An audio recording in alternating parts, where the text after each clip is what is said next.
रहा था? हां, एक छोटा सा ग्राम था, शांत समृद्ध पर भीतर से खोखला। वहां एक ब्राह्मण रहता था, नाम था दीर्घ बुद्धि। पर नाम के विपरीत उसमें न धैर्य था न नम्रता। उसे अपने ज्ञान पर बड़ा घमंड था। क्या वह सच में विद्वान था? विद्या उसने बहुत पढ़ी थी, पर समझ कम थी। और सबसे बड़ा दोष यह था कि वह खुद को दूसरों से श्रेष्ठ मानता था। गांव में अगर कोई सच्चे मन से पूजा करता तो वह उसका उपहास करता, कहता, ईश्वर को समझना सबके बस की बात नहीं, केवल मैं जानता हूं ईश्वर की विधियां। घमंड तो पतन का पहला कारण होता है। तुमने बिल्कुल सही कहा लक्ष्मी। और उसी घमंड ने उसके जीवन की दिशा ही मोड़ दी। एक दिन एक वृद्ध साधु वेशधारी उसके गांव पहुंचा। चेहरा शांत, आंखों में करुणा और चरणों में धूल। उसने दीर्घ बुद्धि से कहा, हे ब्राह्मण, क्या मैं एक रात्रि के लिए तेरे घर आश्रय पा सकता हूं? दीर्घ बुद्धि ने उसकी ओर उपेक्षा से देखा और बोला, मेरा घर विद्वानों के लिए है, न कि भिखारियों के लिए। तू कहीं और जा। क्या वो वृद्ध साधु आप ही थे प्रभु? हां लक्ष्मी, वह मैं ही था। एक सामान्य वेश में उसके व्यवहार की परीक्षा लेने आया था, लेकिन उसने मेरा तिरस्कार किया और बिना किसी दया भाव के मुझे लौटा दिया। आपने कुछ कहा नहीं? नहीं, मैंने केवल मुस्कुराकर उसे देखा और गांव के बाहर एक पीपल के नीचे बैठ गया। रात वहीं बिताई, लेकिन अगले दिन गांव की हवा ही बदल गई। क्या हुआ फिर? गांव का कुआं सूख गया, फसलें मुरझाने लगीं, बच्चों को बुखार चढ़ने लगा, गायें दूध देना बंद कर चुकी थीं। लोग भयभीत हो उठे। उन्होंने दीर्घ बुद्धि से समाधान पूछा होगा? हां, उसने कहा, यह सब ग्रहों की कुप्रभाव से हो रहा है। इसके निवारण के लिए एक बड़ा यज्ञ करना होगा, पर उसके लिए भारी दक्षिणा चाहिए। तो उसने संकट को भी स्वार्थ का माध्यम बना लिया। ठीक यही बात उसी समय एक बूढ़ी स्त्री सामने आई और बोली, यह आपदा उस वृद्ध साधु के अपमान का परिणाम है। मैंने अपने जीवन में ऐसा संकट कभी नहीं देखा। यह ईश्वर की चेतावनी है। लोगों ने उस साधु की खोज की। हां, वे दौड़े पीपल के पास, पर मैं वहां नहीं था। केवल एक कमंडल पड़ा था और पास में एक पंक्ति खुदी थी, जहां अभिमान होता है वहां ईश्वर नहीं रहते। तो क्या दीर्घ बुद्धि को पश्चाताप हुआ? अभी नहीं लक्ष्मी, वह बोला, यह कोई जादू है, कोई चालाकी। मुझसे बड़ा कोई ज्ञानी नहीं। मैं जानता हूं क्या सही है और क्या नहीं। प्रभु, वह तो सत्य से आंखें चुरा रहा था। हां, और यही उसकी दूसरी भूल थी, लेकिन मैंने अभी उसे छोड़ नहीं दिया था। मैंने तय किया उसकी परीक्षा को और गहराई दूंगा। कैसे प्रभु? रात होते ही एक स्वप्न उसके पास गया और उस स्वप्न में एक दिव्य पुरुष ने उसे कहा, जिसे तू तुच्छ समझ बैठा वही तेरे भाग्य का द्वार खोल सकता है। और यहीं से शुरू हुई उसकी आत्मा की यात्रा, अंधकार से प्रकाश की ओर। क्या अगली सुबह कुछ विशेष हुआ? बहुत विशेष, लेकिन वह कथा अगले भाग में सुनाऊंगा, क्योंकि सत्य जब धीरे धीरे खोला जाए तब उसका प्रभाव गहरा होता है। प्यारे साथियों, यदि आप सच में चाहते हैं कि यह दिव्य कथा आपके जीवन में उजाला भर दे और आपके परिवार पर कभी कोई संकट ना आए, तो आगे की कथा पूरे मन से जरूर सुन। बहुत देर बाद उसे एक आश्रम दिखाई दिया, एक टूटी फूटी कुटिया, जिसके बाहर एक वृद्ध व्यक्ति बैठा था, आंखें मूंद कर। फिर क्या हुआ? वह वहां पहुंचा और कांपती आवाज में बोला, मैं मार्ग भूल गया हूं, क्या आप मेरी सहायता कर सकते हैं? उस वृद्ध व्यक्ति ने क्या कहा? उसने आंखें खोलीं और मुस्कुराकर कहा, तू मार्ग नहीं भूला है, तू अब मार्ग पर आया है। यह तो बहुत गूढ़ वाक्य है। हां, और वही इस भाग की आत्मा है लक्ष्मी। वह वृद्ध कोई सामान्य पुरुष नहीं था, वह मेरी ही छाया था, शांति का प्रतीक। अब दीर्घ बुद्धि के मन में जिज्ञासा से अधिक विनम्रता थी। क्या उसने कुछ और कहा? हां, दीर्घ बुद्धि ने सिर झुकाकर कहा, मुझे नहीं पता मैं कौन हूं और न ही यह समझ पा रहा हूं कि मैं कहां जा रहा हूं। यह वाक्य किसी के भी हृदय को चीर सकता है, और यही मैंने चाहा था। जब कोई कह दे कि मुझे नहीं पता मैं कौन हूं, वहीं से उसका असली ज्ञान शुरू होता है। फिर उस वृद्ध ने क्या किया? उसने दीर्घ बुद्धि को अंदर बुलाया, बैठाया और बस मौन में कुछ समय बैठा रहा। फिर कहा, शब्द जब मौन बन जाएं तभी आत्मा बोलती है। अब दीर्घ बुद्धि की आंखों में आंसू आ गए होंगे। हां लक्ष्मी, पहली बार वह रोया, न किसी के सामने न किसी कारण से, बस भीतर का भार गिरने लगा। तो प्रभु, दीर्घ बुद्धि अब उस वृद्ध के आश्रम में ठहर गया? हां लक्ष्मी, और वहां उसने पहली बार एक दिन मौन में बिताया, बिना किसी शास्त्र के, बिना किसी वाद विवाद के, केवल चूल्हे की राख, मिट्टी की गंध और भीतर गूंजता एक ही प्रश्न, मैं कौन हूं? क्या उस वृद्ध ने उसे कुछ उपदेश दिया? नहीं। पहले 2 दिन तो वह केवल दीर्घ बुद्धि को देखता रहा, न कोई श्लोक न कोई प्रवचन, बस एक शांत मुस्कान। और फिर तीसरे दिन, जब दीर्घ बुद्धि चुपचाप जल भरने जा रहा था, वृद्ध ने कहा, तू अब सुनने योग्य हो गया है। ये वाक्य ही उसकी पहली दीक्षा होगी प्रभु। सही कहा लक्ष्मी। दीर्घ बुद्धि रुका, उसने बर्तन रखा और वृद्ध के पास आकर बैठ गया। उसने पूछा, मैंने तो जीवन भर ज्ञान पढ़ा, लोगों को सुनाया, फिर भी आप कहते हैं मैं अब सुनने योग्य हुआ हूं। वृद्ध ने क्या उत्तर दिया? उसने धीरे से कहा, जब कोई बोलना बंद कर दे तभी वो सुन पाता है। जब तूने बोलना छोड़ा तभी तूने सत्य को अपने भीतर स्थान दिया। अब दीर्घ बुद्धि के नेत्र भर आए होंगे। हां, वह अब टूट चुका था और यही टूटन उसे जोड़ रही थी। फिर वृद्ध ने उसे एक कथा सुनाई। एक बार एक दीपक ने सूर्य से कहा, मैं भी रोशनी देता हूं, फिर मुझे छोटा क्यों समझा जाता है? सूर्य मुस्कुराया और कहा, जब तू यह जान जाएगा कि तेरा प्रकाश मेरे ही प्रकाश से है, तब तू स्वयं को छोटा नहीं, साधन मानेगा। कितनी सुंदर बात है। हां लक्ष्मी, यही बात दीर्घ बुद्धि के हृदय में उतर गई। उसने धीरे से कहा, मैंने जीवन भर यही भूल की, अपने दीपक को सूर्य समझ लिया। ये शब्द बहुत गहराई लिए हुए हैं। फिर उस वृद्ध ने कहा, ज्ञान तब तक अभिशाप है जब तक वह हृदय को नम्र न कर दे, और तू अब उस मार्ग पर है जहां तेरे शास्त्र मौन बनेंगे और तेरा मन साक्षात दर्शन करेगा। क्या दीर्घ बुद्धि ने वहीं रहना चाहा? हां, उसने कहा, यदि आप आज्ञा दें तो मैं यहीं रहूं, सेवा करूं और अपने भीतर की उस आवाज को सुनूं जो अब तक ग्रंथों में ढूंढता रहा। वृद्ध ने अनुमति दे दी। हां, और उसने एक वचन लिया, तू तब तक यहां रहेगा जब तक तेरे भीतर का प्रश्न स्वयं उत्तर न बन जाए। अब तो दीर्घ बुद्धि को सचमुच शांति मिलने लगी होगी। हां लक्ष्मी, अब वह सुबह उठकर चूल्हा जलाता, पौधों में पानी देता, पशुओं की सेवा करता और हर दिन एक मौन साधना करता। शब्द कम होते गए और भाव अधिक। तो प्रभु, आपने स्वयं यह योजना बनाई थी?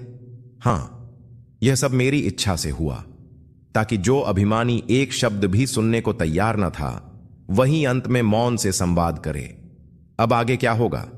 अब दीर्घ बुद्धि को उसके जीवन की सबसे कठिन परीक्षा देनी है, सेवा, त्याग और समर्पण की। उसे अपने उस अतीत से टकराना होगा जहां उसने दूसरों को तुच्छ समझा था, और इस बार वही लोग उसके सामने खड़े होंगे। तो प्रभु, दीर्घ बुद्धि उस आश्रम में कितने दिन रहा? 1 मास लक्ष्मी, पूरे 30 दिन। हर दिन वह सेवा करता, मौन रहता, और धीरे धीरे उसका मन अब प्रश्न नहीं पूछता था, वह केवल अनुभव करता था। तो क्या अब उसके भीतर अहंकार बिल्कुल नहीं रहा? एक परत और बाकी थी, और मैं चाहता था कि वह परत स्वयं टूटे।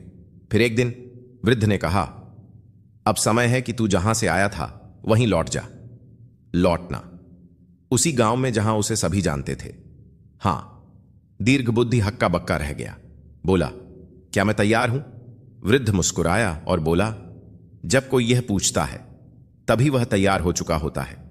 फिर वह लौटा। हां लक्ष्मी, वह उसी पुराने रास्ते से लौटा, पर अब उसकी चाल में विनम्रता थी, दृष्टि में शांति और मुख पर मौन।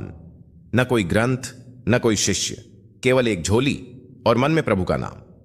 गांव पहुंचकर क्या हुआ? गांव वाले उसे देखकर चकित हो गए। कोई कहता, क्या ये वही दीर्घ बुद्धि है? कोई कहता, इसे क्या हो गया, सिर झुकाकर चल रहा है। क्या उसने उनसे बात की? हां, वह मंदिर गया और वहां बैठकर पूजा की, पहली बार पूरे समर्पण से। फिर उसने सबको आमंत्रित किया। मैं अब कोई प्रवचन नहीं दूंगा, मैं आप सबका श्रोता बनना चाहता हूं। यह तो पूर्ण परिवर्तन है प्रभु। हां लक्ष्मी, अब उसका स्वर नम्र था। उसने कहा, मैंने आप सबसे सीखने की जगह आपको ही सिखाने का प्रयास किया। मैंने जो भी पढ़ा वह दूसरों को नीचा दिखाने के लिए पढ़ा, पर अब मैं केवल समझने के लिए जीना चाहता हूं। गांव वालों ने क्षमा कर दी? कुछ ने की, कुछ ने नहीं, क्योंकि लोग जल्दी भूलते नहीं। लेकिन दीर्घ बुद्धि को अब इसकी परवाह नहीं थी।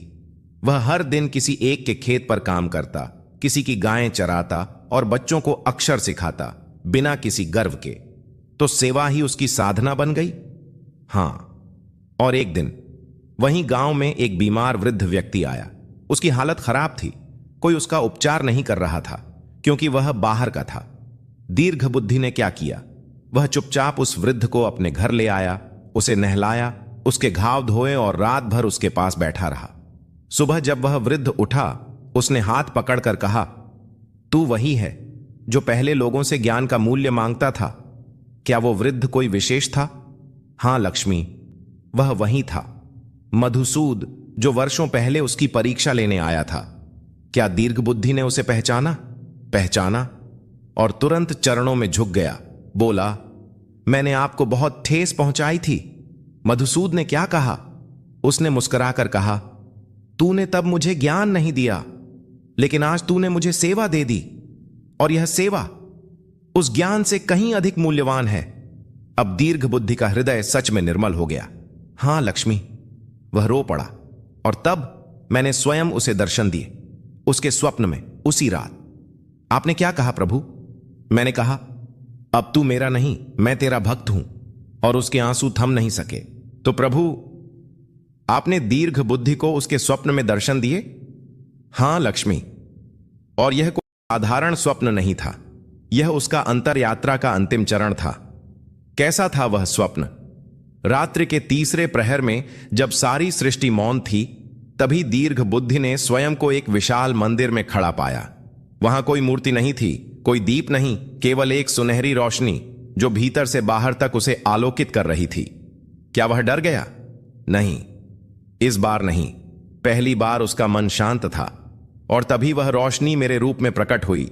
4 भुजाओं वाला स्वरूप, शांत नेत्र और मन में ममता। क्या उसने कुछ कहा? हां लक्ष्मी, उसने कांपती आवाज में कहा, प्रभु, मैं तो आपको देखने योग्य नहीं हूं। मैंने वर्षों तक केवल अपने नाम का झूठा मंडन किया है। आपने क्या उत्तर दिया? मैंने कहा, तू अब वह नहीं रहा, तू वह बन गया है जिसे देखने के लिए देवता भी तरसते हैं, विनम्र आत्मा। फिर उसने क्या मांगा प्रभु? उसने सिर झुकाकर कहा, मुझे केवल यह वरदान दें कि मैं जहां भी जाऊं वहां मेरा व्यवहार किसी को चोट न दे, मेरा ज्ञान कभी मेरे सिर में न चढ़े। कितना सुंदर वरदान मांगा। हां लक्ष्मी, और यह वही व्यक्ति था जो पहले अपने शिष्यों के सामने कहता था, मैं जो जानता हूं वह कोई नहीं जानता, और अब कह रहा था, मुझे कुछ न जानने का वरदान दीजिए। क्या आपने उसे आशीर्वाद दिया? हां, मैंने कहा, आज से तेरा हृदय मेरा मंदिर है, और तू जहां भी जाएगा वहां शांति, करुणा और भक्ति की वर्षा होगी। क्या उसने आंखें खोली तब? स्वप्न टूटते ही वह उठ बैठा।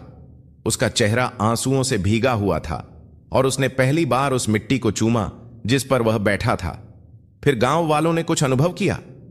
हां, अगले दिन गांव की हवा बदली हुई थी। लोग बिना किसी कारण के प्रसन्नता महसूस कर रहे थे।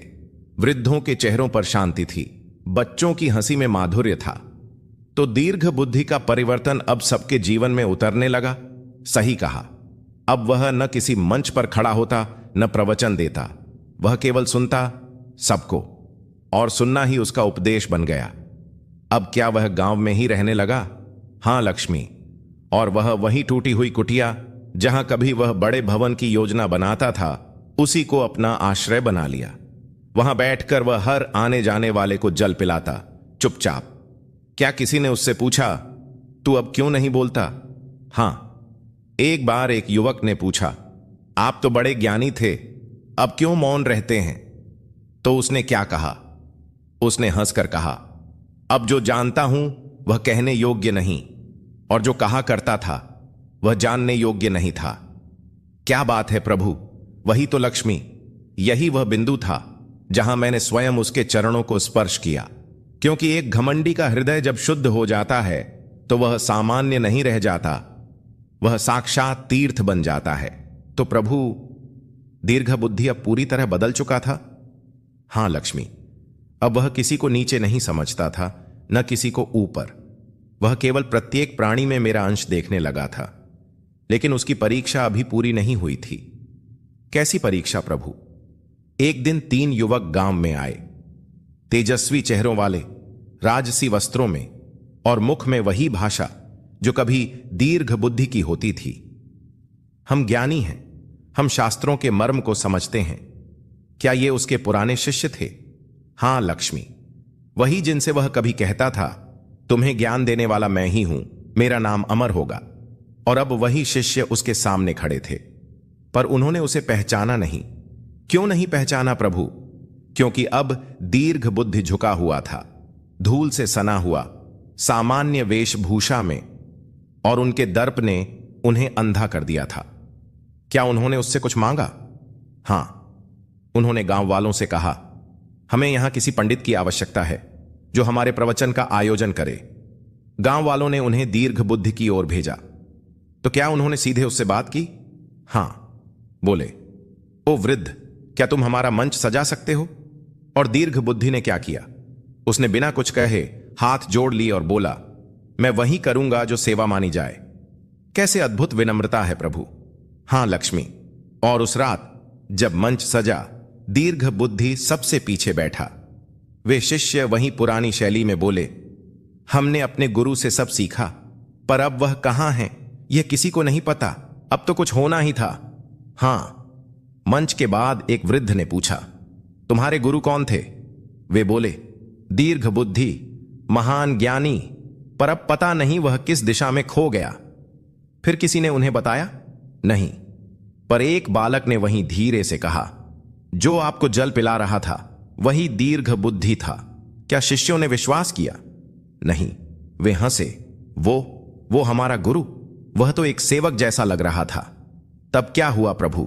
गांव के एक वृद्ध ने धीरे से कहा, जिसने स्वयं को मिटा लिया वही असली ज्ञानी है, और तुम जिनकी शान में बोल रहे थे वही आज तुम्हारे चरणों की धूल समेट रहा है। अब तो शिष्य कांप उठे होंगे। हां लक्ष्मी, वे दौड़े, दीर्घ बुद्धि के पास आए, चरणों में गिर पड़े और बोले, गुरुदेव, हमें क्षमा करें, हम अंधे हो गए थे। तो दीर्घ बुद्धि ने क्या कहा? उसने बस इतना कहा, मैं अब गुरु नहीं हूं, केवल एक शिष्य हूं उस परम सत्य का जो हर जीव में है। और फिर वह उठकर चला गया, पीछे मुड़कर भी नहीं देखा। वो क्षण बहुत भावुक रहा होगा प्रभु। हां लक्ष्मी, शिष्यों के आंसू बहते रहे और गांव ने पहली बार देखा विनम्रता का प्रभाव कितना गहरा होता है। तो प्रभु, शिष्यों के प्रायश्चित के बाद दीर्घ बुद्धि ने क्या किया? लक्ष्मी, अब वह बिल्कुल मौन हो चुका था। गांव वालों को लगता कि वह बात नहीं करता, पर सच यह था कि अब वह भीतर से बोलता था और भीतर ही सुनता था। क्या वह पहले जैसा जीवन जीने लगा? नहीं, अब उसका दिन केवल सेवा और ध्यान में बीतता था। और एक दिन सुबह के समय जब सूरज की पहली किरण धरती पर पड़ी, उसे एक दिव्य संकेत मिला। कैसा संकेत प्रभु? उसके आंगन में एक वृद्ध साधक आया, आंखों में तेज पर चेहरा शांत। बोला, अब तू चल जहां से तू आया था। क्या वह कोई दूत था? हां लक्ष्मी, वह मेरा ही स्वरूप था। पर दीर्घ बुद्धि ने कोई प्रश्न नहीं किया। वह मुस्कुराया, झुका और बोला, क्या अब मेरी आत्मा तैयार है? उसने अब मृत्यु को भी प्रश्न की तरह नहीं देखा। नहीं, उसने मृत्यु को भी प्रभु का निमंत्रण समझा। फिर क्या हुआ? उसने गांव वालों को बुलाया और सबसे कहा, मैंने आप सबसे बहुत कुछ पाया है, पर अब मुझे अपने सच्चे घर जाना है। किसी को विश्वास नहीं हुआ कि वह यह कह रहा है। लोग तो रोने लगे होंगे। हां लक्ष्मी, पर उसने सबको सांत्वना दी, मुझे मत रोइए, मैं तो अब वहां जा रहा हूं जहां सब शांति है। फिर उसने कैसे विदा ली? अगली सुबह वह उसी वृक्ष के नीचे बैठ गया जहां पहले ज्ञान का अहंकार बोलता था। अब वही वृक्ष उसकी समाधि का स्थान बन रहा था। क्या उसने कुछ अंतिम शब्द कहे? हां, उसने आकाश की ओर देखकर कहा, हे परमेश्वर, तूने मुझे ढूंढने नहीं दिया, तूने मुझे खुद ढूंढ लिया। अब मुझे बस तुझ में विलीन होना है। और फिर वह आंखें मूंदे मुस्कुराते हुए शांत हो गया। उसका शरीर वहीं बैठा रहा। पर उसकी आत्मा उड़ चुकी थी।